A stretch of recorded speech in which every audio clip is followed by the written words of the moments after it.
How to remove watermark on Word. Hey everyone, this is Rose from Create Login and Delete. Without further ado, let's dive right into the video. In order to remove watermark on your MS Word, simply you need to go ahead on Design tab at top left corner of the screen. Now click on Watermark at top right corner of the screen. Now here's the option for remove watermark. Click on it and your watermark will be successfully removed. But in case if your watermark doesn't remove in this particular way, then you need to follow the second step. That is, simply you need to click on your header section, and once it opens, so let's open it, you simply need to click on Do Not Copy section.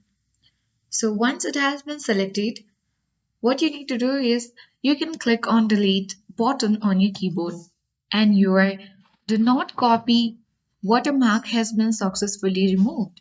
So that is the two ways to remove watermarks on MS Word. I hope this guide was helpful. If it was, then do like, share, comment and don't forget to subscribe for more tech and tips videos.